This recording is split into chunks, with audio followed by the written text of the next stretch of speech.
Salutare, dragii mei! În această seară o să vă citesc o poveste despre o vulpe. Despre o vulpe care nu era doar frumoasă, ci era și bogată. Haideți să vedem despre ce este vorba. Trăia odată, într-o pădure, o domnișoară vulpe roșcată, care, pe lângă că era frumoasă, mai era și bogată. Aceasta avea ca slujnică o pisică. Domnișoara vulpe dorea să se căsătorească, dar era foarte pretențioasă și nu-i plăcea niciun pretendent. Într-o bună zi veni lupul în vizită și o întrebă pe pisică. Domnișoara vulpe e acasă? Da, e în camera ei, răspunse pisica. Du-te la ea și spune că vreau să o iau de nevastă. Pisica făcu ce îi se ceruse, la care stăpâna o întrebă. Are pantaloni roșii și fața ascuțită? Nu, răspunse pisica. Atunci nu mă mărit cu el, răspunse domnișoara vulpe. După lup au venit câinele, cerbul, iepurele, ursul și toate celelalte animale din pădure. Dar niciunul nu a fost suficient de bun pentru domnișoara vulpe. În cele din urmă a venit să-și încerce norocul și un tânăr vulpoi. Cum descrierea i s-a potrivit, pantalonii roșii și fața ascuțită, domnișoara vulpe a acceptat imediat. Pisica a pregătit gogori delicioase pentru nuntă și, chiar dacă celelalte animale ale pădurii nu i-au onorat cu prezența pe tinerii însurăței, ei s-au distrat de minune și s-au înfruptat din toate bunătățile. Dragii mei, vă doresc să aveți parte de o noapte liniștită și de un somn odihnitor. Ne vedem mâine seară! Salutare, dragii mei! În această seară o să vă citesc o poveste despre niște albinuțe. Și nu o să vă citesc povestea singură, ci împreună cu băiețelul meu, Vladimir. Haideți să vedem despre ce este vorba. Albinele și bondarii la judecătorie. Albinele și bondarii nu reușeau să decidă cui îi aparține mierea din faguri. După multă ceartă, hotărâră să meargă la judecătorie. Viespea, judecătoarea, nu reuși nici ea să stabilească adevărul. Existau câțiva martori care spuneau că văzuseră cum din stup ieșeau insecte cu dungi galbene și negre. Dar asta nu dovedea nimic, pentru că și albinele și bondarii au pe corp aceste culori. Viespea continuă cercetările, dar tot nu reuși să facă dreptate. Într-un târziu, matca albinelor se sătură de atâta gâlceavă. Nu facem decât să ne certăm, fără niciun rost, le spuse ea albinelor. Pierdem timp prețios în loc să muncim și între timp mierea se strică în stup. Am o propunere. Să construim câte un stup nou și noi și bondarii. Cei care vor face cel mai frumos stup și îl vor termina cel mai repede vor fi declarați învingători. Bineînțeles că bondarii nu au acceptat propunerea venită din partea albinelor, pentru că ei nu știu să construiască stupi. Atunci își dădu și judecătoarea seama că mierea nu putea să aparțină decât albinelor. Au învins istețimea și hărnicia. Dragii mei, noi vă îmbrățișăm și vă dorim să aveți parte de o noapte liniștită și de un somn odihnitor. Ne vedem mâine seară! Salutare, dragii noștri! În această seară o să vă citim o poveste despre un leu și despre un iepure. Trăia odată un leu sălbatic și fioros, în fața căruia tremurau toate animalele pădurii. Fiindcă era regele pădurii, le ceruse supușilor săi ca în fiecare zi unul dintre ei să îi se predea de bunăvoie ca să-l mănânce. Astfel, leul nu mai trebuia să vâneze. Așa au mers lucrurile până când a venit rândul iepurelui celui isteț. Ajuns în fața leului, iepurele se prefăcu epuizat de alergătură. Imaginează-ți, mărite rege al pădurilor, spuse el gâfâind, că venind încoace am fost atacat de un alt leu. Numai datorită picioarelor mele sprintene am reușit să scap. Un alt leu? Spuse regele, indignat și îngrijorat că ar putea avea un rival. Unde este? Întrebă el. La iaz, răspunse iepurele. Du-mă acolo imediat, trebuie să-l văd. Iepurele îl conduse pe leu la iaz. În apă, acesta își văzu propriul chip și se aruncă în iaz furios, crezând că se aruncă asupra rivalului său. Așa a reușit micul iepura să facă de rușine fiara cea puternică. După cum spune și zicala, mai mult obții cu istețimea decât cu forța. Dragii noștri, sperăm că v-a plăcut povestea din seara aceasta și să știți că dacă aveți ceva propuneri și vreți să citim o poveste anume, le așteptăm cu mare drag. Să aveți parte de o noapte liniștită și de un somn odihnitor. Vă îmbrățișăm! Salutare, dragi copii! În această seară o să vă citim povestea Iepurelui Judecător. S-a întâmplat odată, într-o pădure, ca un lup flămând, care tocmai pornise la vânătoare, să cadă într-o capcană. Degeaba s-a zvârcolit și a încercat să iasă din groapă, că nu a reușit cu niciun chip. Așa că a început să strige din toți rărunchii: ajutor, ajutor! Din întâmplare, tocmai trecea pe acolo o capră, care îi auzi strigătele de ajutor. Căpriță dragă, salviază-mă, te rog, o imploră lupul. Nu pentru mine te rog, ci de dragul copilașilor mei, care mor de foame acasă. Atât a plâns și s-a rugat lupul de ea, până când căpriței i s-a făcut milă de el. După ce l-a pus să jure că nu-i va face niciun rău, capra cea credulă a adus o frânghie și a aruncat-o lupului în groapă.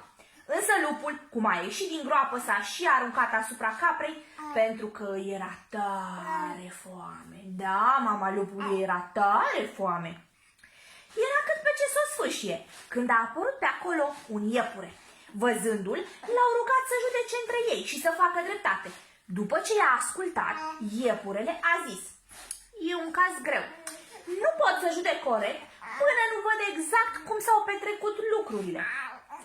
Vladimir vrea să vă spună și el o poveste. Așa că lupul a sărit înapoi în groapă ca să joace întreaga scenă pentru iepure. Da, mama.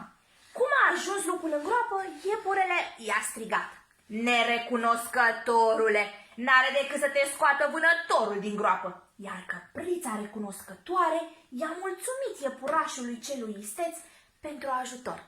Dragii noștri, noi sperăm că v-a plăcut povestea din seara aceasta și vă îndemnăm să donați pentru cele 3 cazuri, pentru gemenii Galina și Mihail, pentru Alesia și pentru Alexandra.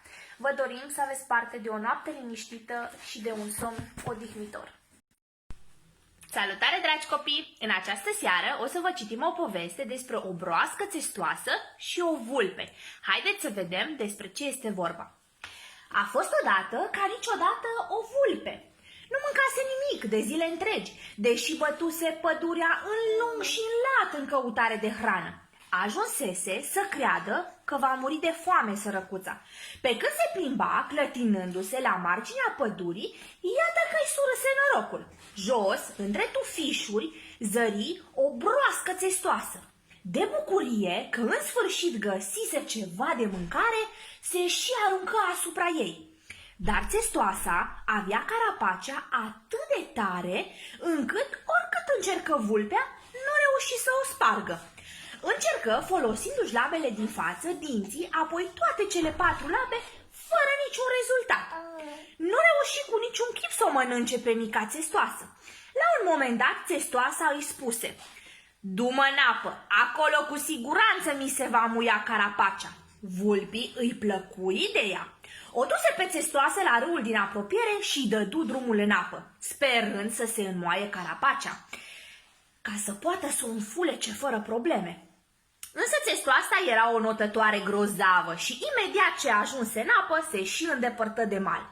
Din mijlocul râului îi strigă vulpii: Șiriato, chiar ai crezut că mă voi pregăti singură drept cină pentru tine? Când auzi vulpea cuvintele țestoasei, își dădu seama că aceasta o trăsese pe sfoară. Năcăjită, porni din nou spre pădure în căutare de hrană. Dragii noștri, vă dorim să aveți parte de o noapte liniștită și de un somn odihnitor. Ne vedem mâine seară! Salutare, dragi copii! În această seară o să vă citim o poveste despre un păun și un curcan. Trăia odată un păun cu pene colorate. Toată ziua se plimba trufaș de colo-colo prin o gradă cu coada lui încântătoare. Tot în ograda aceea se afla și un curcan, pe care stăpâna plănuia să îl taie nu peste multă vreme. Așa că îl îndopa în fiecare zi cu bunătăți. Sigur că da, mami. Curcanul mânca, se îngrășa și nu avea habar de ce îl aștepta. Păunul îl privea cu invidie, mai ales atunci când stăpâna uita de el și nu primea nimic de mâncare. Oare curcanul e mai important în ochii ei decât sunt eu? Se întreba de multe ori păunul. Într-o bună zi se duse păunul la curcan. Privește ce pene strălucitoare am eu! Dar mărgele cum am eu tu nu ai, răspunse curcanul. N-ai vrea să facem schimb? Îl întrebă păunul pe curcan. Curcanul se învoi. Păunul intră în coteț purtând penele și mărgelele curcanului, pe când acesta din urmă porni să se plimbe prin o gradă împodobit cu penele păunului. După un timp, stăpâna socoti că s-a îngrășat destul curcanul, așa că îl tăie, pregăti o friptură gustoasă și o servi oaspeților. Așa a pățit păunul cel invidios, care nu s-a mulțumit cu ce avea și a râvnit la bunul altuia. Dragii noștri, sperăm că v-a plăcut povestea din această seară și totodată sperăm că ați tras ceva învățăminte din ea. Vă așteptăm și mâine seară cu o nouă poveste. Să aveți parte de o noapte liniștită și de un somn odihnitor. Salutare, dragi copilași! În această seară o să vă citim o poveste despre o privighetoare și o pufniță. A fost odată, ca niciodată, o casă în fereastra căreia se afla o colivie.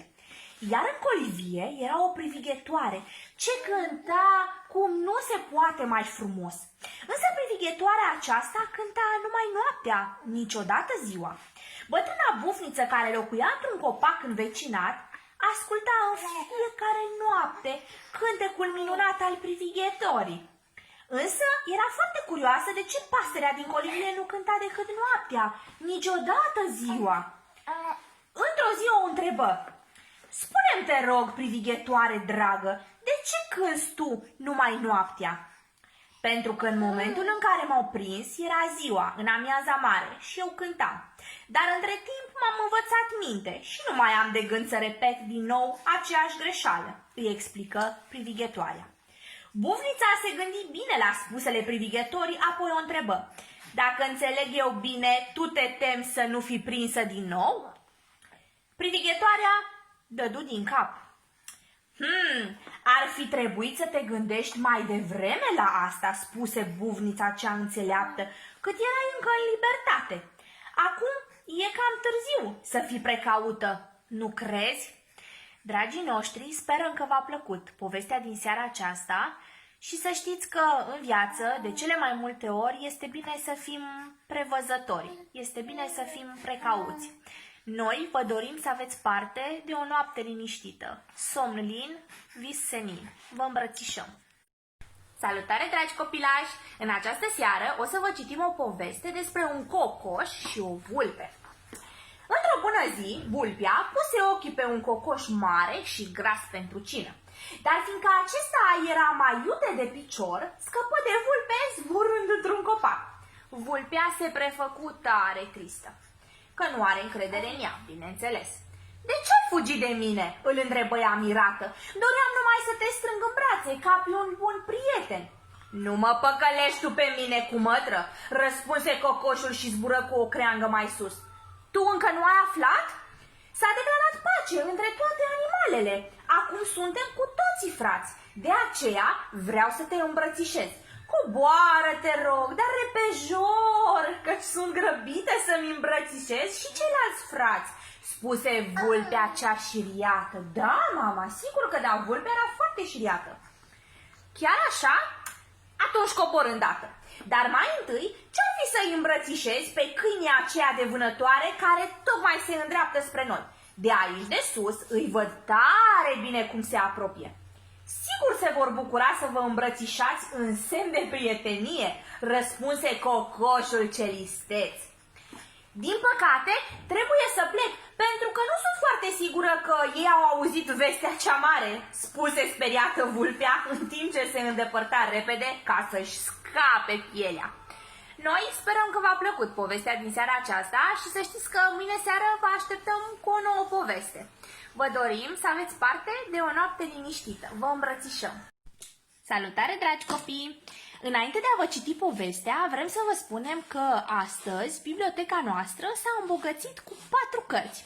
Este vorba despre cartea 30 de povești magice de seară, 30 de povești despre istețime și viclenie, 30 de povești despre natură și 30 de povești despre hărnicie și lene. Ei bine, dragii noștri, să știți că în schimbul unor donații, noi suntem gata ca în această săptămână să vă trimitem 2 cărți. Este vorba despre cartea 30 de povești despre animale și 30 de povești despre istețime și viclenie. Așa că vă rugăm să donați. Vă rugăm din tot sufletul să donați pentru Alexandra, pentru gemenii Galina și Mihail și, nu în ultimul rând, pentru Alesia. Haideți să citim povestea din seara aceasta. Da, mama, haideți să citim povestea. Sigur că da. În această seară vom citi o poveste despre un șoricel extrem de curajos. A fost odată un șoricel, mititel, cât un cotor de măr. În ciuda avertizmentelor bunicii lui, șoricelul nostru se aventura adesea pe afară. Într-o zi, porni din nou la drum. Merse ce merse, până ajunse la o întindere mare de apă. Se gândi că probabil e un lac mare, plin de crocodili, dar îl traversă curajos. Atunci își dădu seama că lacul cel mare nu era decât o urmă de pas ce se umpluse cu apă de ploaie. Merse mai departe cu îndrăzneală. Zări în apropiere 2 umbre ce se luptau între ele. Erau mari, așa că șoricelul crezu că sunt 2 urși care se luaseră la harță. Dar când se apropie mai mult de ei, realiză că de fapt dăduse peste 2 hârcioci care se jucau. Pentru că începea să se însereze, șoricelul nostru porni cu pași repezi spre casă. Nu se temea de întuneric, dar de bunica lui, da. Era tare obosit, dar îi povesti bunicii aventurile prin care trecuse. Bunica îl ascultă zâmbind până la sfârșit, iar apoi îi spuse doar atât. Când îți va mai crește codița, vei deveni mai înțelept, micuțul meu. Noi sperăm că v-a plăcut povestea din seara aceasta și vă așteptăm cu mare drag și mâine seară. Salutare, dragi copilași! În această seară o să vă citim o poveste despre un băiat leneș.